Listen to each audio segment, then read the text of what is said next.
un tema interesante que siempre nos ha interesado mucho a nosotros y que yo creo que porque le interesó mucho al país, el foro Primera Línea realizó un análisis que muestra cuánto ha crecido el Estado costarricense en lo que a cantidad de instituciones públicas se refiere. Vamos a conversar con Laura Sauma, que es la fundadora de este foro.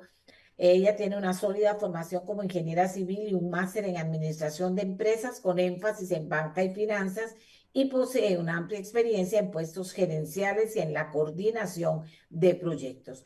¿Por qué hicieron este estudio?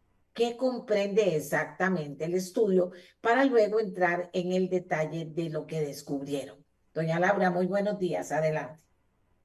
Buenos días, doña Amelia. Muchísimas gracias por tenerme por acá de nuevo. Y un saludo para toda su audiencia. Lo que nos motivó fue que digamos, las discusiones hasta el momento se mantienen en discursos. Unas personas dicen que se necesitan más instituciones, otras dicen que se necesitan menos, unas dicen que se necesitan más empleados, otras dicen que se necesitan menos, unas dicen que se necesita más plata, otras que menos. Entonces nosotros dijimos, ¿cómo hacemos para saber a dónde estamos exactamente si no hay una lista oficial? Porque le voy a contar, hay tres, bueno, en realidad hay cuatro. Hay dos en el Mideplan, hay una en la Caja del Seguro Social y otra en la Contraloría General de la República.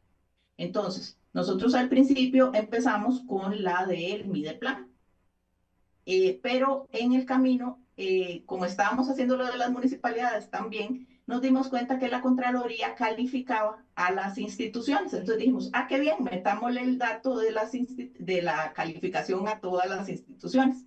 Pero la Contraloría no las califica todas, o sea, no toma como entes públicos los mismos que tienen Mideplan en la lista. Entonces, bueno, tuvimos que mandar a preguntar por qué no lo hacen y nos explicaron. Pero para nuestra sorpresa, la Contraloría evalúa otras que el Mideplan no tiene. Entonces, ahí dijimos, ay, qué torta, tenemos que juntar las listas, ¿verdad? Entonces, eso fue lo que hicimos y nos dimos cuenta de algo que creo que nos va a dar problemas siempre en el sentido de cómo va creciendo, y es que las instituciones autónomas tienen autorización para crear sociedades anónimas. Entonces, por ejemplo, la empresa de servicios públicos creó una. El Banco de Crédito Agrícola tenía dos, que ahora pasaron al Banco de Costa Rica. Pero entonces, sobre esas instituciones que crean, eh, por ejemplo, el almacén fiscal de Cartago y el depósito de Cartago, no hay mucha información porque son sociedades anónimas que crean instituciones públicas, pero al final de ahí es lo mismo, son parte del mismo ¿cómo se dice eso? Del mismo organismo. Entonces, eso también complica. Nosotros yo lo presento como un trabajo en construcción. ¿Por qué? Porque perfectamente puede haber más. Eso es lo que nosotros logramos mapear y lo logramos mapear hasta el momento. Hay otra salvedad que quiero hacer, y es que nosotros consideramos institución pública o ente público algo que fue creado por ley y por ende necesita una ley para ser derogado, que consume recursos públicos, que tiene personal que nosotros pagamos con nuestros impuestos o tarifas, y me falta una. Vamos a ver. Bueno, y que normalmente tienen unas instalaciones. Eso es, digamos, lo que nosotros consideramos un ente público. Entonces, básicamente, eso fue lo que nos motivó y así fue como estructuramos la lista. ¿Y qué descubrieron? Bueno, descubrimos, digamos que yo diría que hay tres hallazgos principales. El primero es que la explosión de creación de entes públicos empieza a partir de la década de los 40. Hasta los años 40, hasta los años 30, nosotros veníamos creciendo a 8 instituciones por año. a partir de los años 40 empezamos a crecer a 31 instituciones, perdón, por década. Entonces, son casi 4 veces más. Y es curioso pensar en eso si uno piensa que de 1820 a 1930 estábamos construyendo el país. Entonces, es muy interesante ver cómo se dio esa explosión. La otra cosa es que se da por sectores y ahí yo voy a emitir un criterio personal. Es muy difícil que el país crezca como un todo si nos enfocamos en sectores. Entonces, por ejemplo, están los colegios profesionales, están las instituciones para los cafetaleros, para los ganaderos, para los bananeros, para mujeres, para discapacitados, para niñez. Y nadie se ha puesto a pensar que cada vez que se hace una isla, entonces dividimos más los pocos recursos que tenemos y se evita que se pueda hacer una política pública que realmente impulse el desarrollo del país. Y la otra es lo que mencionaba antes, que de una misma institución hay un montón de satélites. Y eso otra vez, que nos provoca dispersión de recursos, poca transparencia, dificultad de gestión. Entonces, básicamente esas son las 3 cosas que nos dimos cuenta. Los más grandes hallazgos, digamos. Sí, ¿cuántas entidades públicas hay en Costa Rica y cuántas están activas? También pudieron determinar en cuáles años se han, eh, digamos, creado más entidades y qué tipo de instituciones serían. Sí, las instituciones son ahorita activas, son 362. Entonces, digamos, nosotros hicimos todo el estudio, incluyendo las que han ido creando y se han cerrado, que son poquitas. Hemos cerrado solo 11. Se han fusionado 6 y, bueno, y el crecimiento ya lo vimos. Entonces, vamos a ver. Hay una que es como una nebulosa, que es CODESA. De eso hay poca información. Nosotros llegamos a un total de instituciones tomando las que pudimos encontrar de CODESA, pero yo leí un documento donde dice que son más, pero no se puede encontrar ni fecha de constitución, ni cuándo las cerraron o si las absorbió otra empresa. Nada de eso, digamos, es de fácil acceso. Hay algo que es también importante.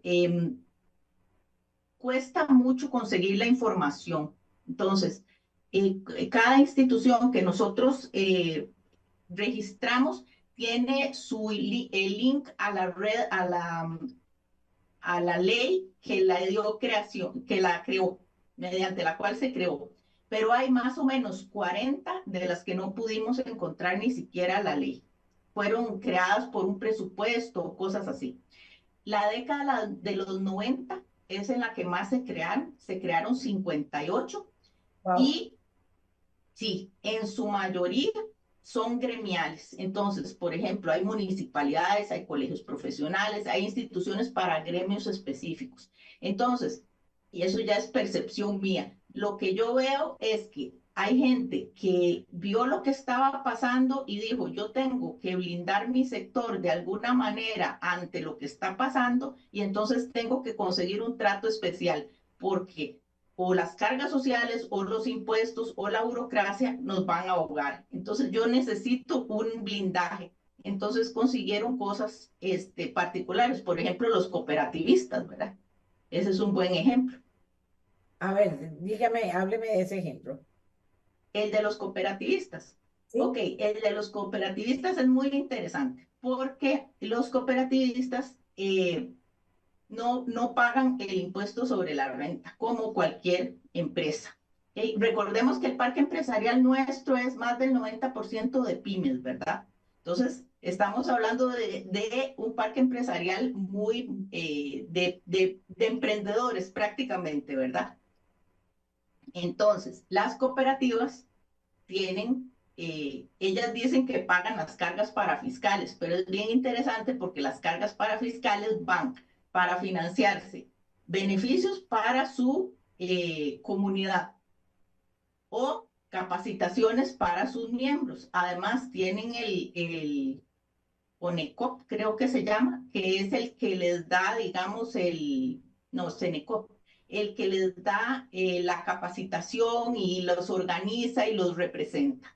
Entonces, si usted ve eso, usted diría, bueno, a mí me encantaría, por ejemplo, que mi empresa pagara los impuestos y yo lo que recibiera a cambio fueran beneficios para mis empleados, por ejemplo, que me dieran capacitaciones, que me dieran, bueno, y les dan créditos a tasas preferenciales también.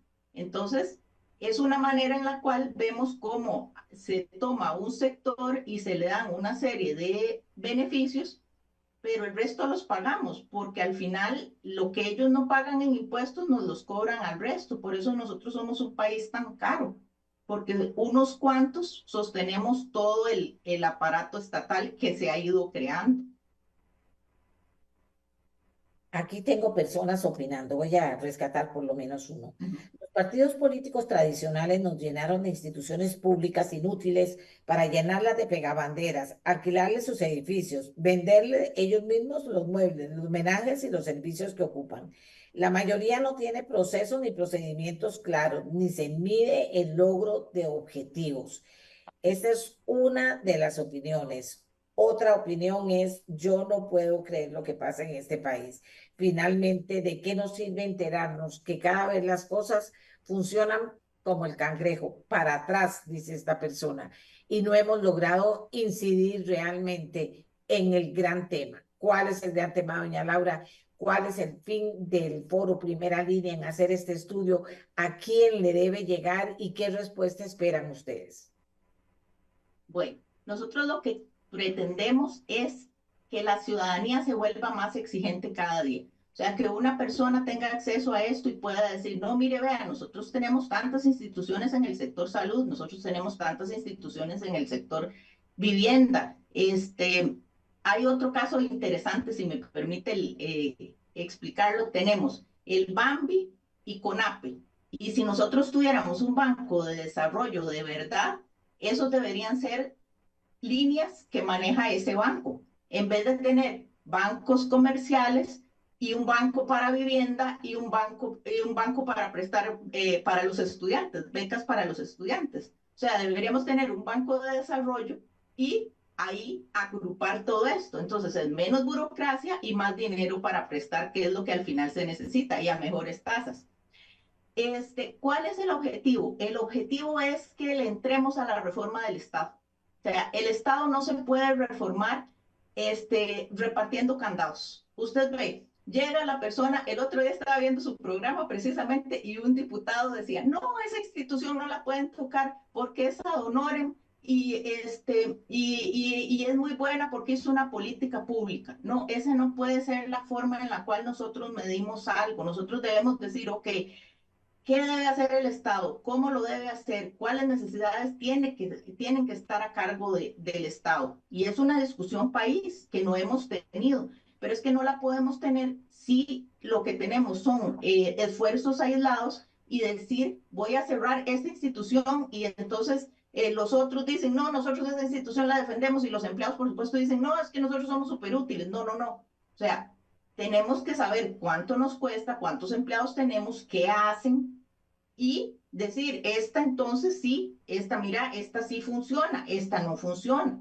Tenemos calificaciones de la Contraloría. Bueno, entonces usemos las calificaciones de la Contraloría para ver también cómo están. Y usted ha tocado en los últimos días un tema que también es muy interesante. Es el de las leyes. Esas instituciones se financian de alguna manera, ¿verdad? Una es por impuestos establecidos por ley, como lo que pasa en este momento con bomberos. Entonces, se hizo una ley, se fijó un porcentaje con base en un mercado que solo trabajaba el INS y como buen monopolio, entonces era perezoso.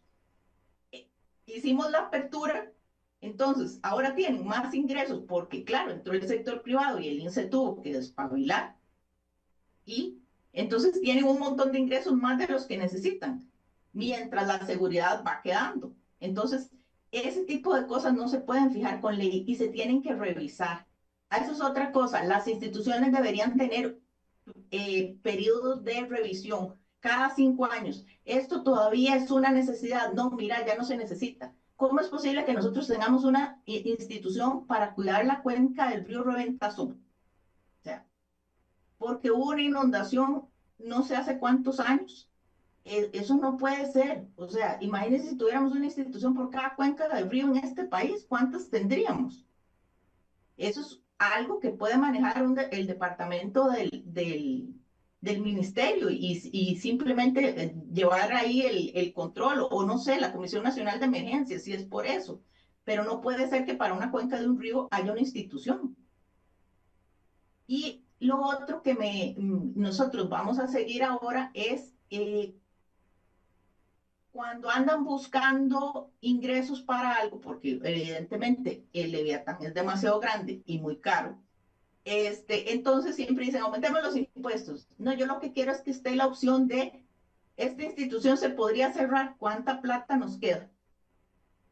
Necesitamos plata para esto. Mira, esta institución, esto se puede cerrar. Y la otra, que no es nada popular, es que se nos quite el miedo de despedir empleados públicos. O sea, si una institución no funciona, hay que despedir gente. O sea, eso es lo que aplica. Y se les pagan sus prestaciones como a cualquier otro ser humano. No puede ser que aquí se inventa una institución y hay que mantenerla por el resto de la eternidad. Eso es cambio de mentalidad. ¿Y a qué años luz estamos en cambio de mentalidad, doña Laura, aquí? Porque siempre, y más cuando comienza el periodo electoral, que comienza 2 años después de que termine el otro, y así nos vamos. Pareciera que no entendemos y que creemos que la plata para pagar más empleados va a salir, no sabemos de dónde tampoco, porque tenemos una deuda que nadie sabe cómo lograr pagar algún día, o sea, y no cambia la mentalidad de poder tomar. No es que hable específicamente de despedir o no despedir gente, esa podría ser algo, pero de cambiar la mentalidad de que sí hay que hacer cosas que van a tener un precio y consecuencias, digamos, que queremos que sean las menos posibles, pero que van a tener consecuencias. Yo creo que esto es un trabajo a largo plazo. O sea, yo creo, tenemos 70 años de que ante un problema creamos una institución. O sea, yo creo que, y como dijo uno de la audiencia, han sido, como digo yo, agencias de empleo. Entonces, yo la invento para colocar gente que después me va a apoyar en otra cosa que yo voy a hacer y eso no puede ser la visión país. Entonces, la posición de nosotros desde primera línea es que lo que se tiene que cambiar es la exigencia ciudadana. Hay que subir la exigencia ciudadana para que la oferta política varíe. Si más gente dice, yo quiero una reforma del Estado, los políticos van a tener que decir eso y van a tener que abocarse a eso. Pero si ahorita la mayoría de la gente dice, ah, no, es que no tenemos, tal vez es que no tienen plata, o tal vez es que no les pagan bien, o tal vez es que, no, no, tal vez no, si tenemos los datos ya no va a haber, tal vez vamos a tener la realidad mapeada, fea o bonita, como sea, ahí está. Fea o bonita como sea, ¿usted cree que los políticos que todo el tiempo se pasan diciendo de que van a reducir el Estado, que la reforma del Estado es suficiente, tienen mapeado lo que está pasando? Honestamente, no creo, porque me costó mucho conseguir la información. Esto debería estar mapeado hace años. Hay otra cosa muy interesante que pasó anoche, precisamente. Para los cafetaleros, había tres instituciones, Fonascafé, Fonacafé y el ICAFé. Cerraron Fonacafé, no, Fonacafé y lo absorbió Fonascafé en el 2018 y ya están por inventar un fideicomiso para los cafetaleros. Entonces, ni siquiera hacen el análisis de si ya hay una institución que hace lo que ellos quieren, sino que la idea siempre es inventemos otra. Y esas instituciones, no todas, porque ese es otro estudio que estamos haciendo sobre las juntas, las que tienen juntas directivas, no todas tienen juntas directivas, pero en su mayoría tienen director ejecutivo, personal administrativo, auditoría, departamento de tecnología, recursos humanos, proveeduría. Entonces aquello es una cosa, ¿verdad? Monstruosa. Doña Laura, le decía yo, ¿a quién espera que llegue esta información y que la valoren en el valor que tiene, que son horas de trabajo de gente experta en estos temas, recopilando datos, estudiándolos y planteándolos? Bueno, yo espero que le llegue a los tomadores de decisiones. O sea, eso es lo que yo espero, que ya digan, mira, ya alguien hizo este mapeo, tomémoslo como base. Pero más que eso, a la gente, a la gente que paga sus impuestos todos los días y no recibe servicios de calidad, que vean por qué es que no recibimos servicios de calidad, que entendamos que el Estado está para satisfacer las necesidades y que esa es la única razón por la cual debe existir una institución.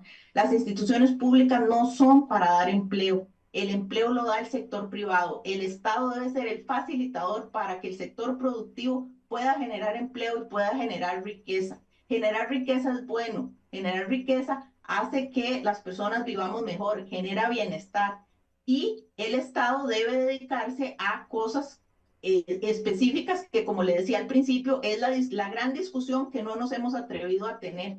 ¿Cuál es el Estado que tenemos? ¿Qué debe hacer? ¿Cómo lo debe hacer? ¿Qué debe hacer y cómo lo debe hacer? Y como yo decía al principio, y aquí algunas personas me han escrito porque decía que había que hacerlo con ilusión, con preparación, con responsabilidad, y decía con esperanza, ¿verdad? Comprometernos cada día del lugar en el que estemos, entendiendo que hay muchos pensamientos diferentes y muchas formas, por tanto, de ver soluciones a cada problema, buscando crear los consensos que se ocupan para poder caminar todos juntos. Si nos comenzamos a pelear que el mío es mejor que el otro, entonces esto no va para ningún lado, así lo veo yo. Y decía que esperanza, porque yo creo que el tico siempre se ha caracterizado por negociar, por sentarse en una mesa y poder llegar a una solución, que ojalá siempre para nosotros sea la mejor posible. El tema del tico es que no gestiona bien y no se ponen las pilas en eso. Todavía somos muchos osos perezosos y otros somos colibríes, ¿verdad? Así funciona. Pero le pregunto yo a usted que, tomando en cuenta eso, ¿cómo ve usted, a dónde ve usted el camino para cambiar, para cambiar esto, Laura? Porque usted nos pone de frente a una realidad y uno tiene que agradecerlo. Eso es un trabajo de honor en que hacen profesionales que tienen un foro que pretenden estimular a la opinión pública nacional a que esté mejor informada y tome mejores decisiones.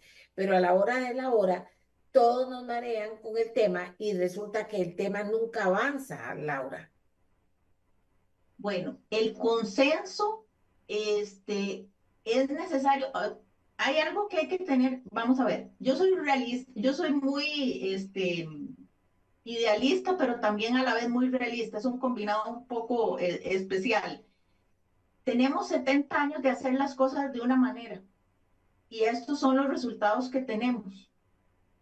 Cambiar 70 años no se va a hacer con varita mágica.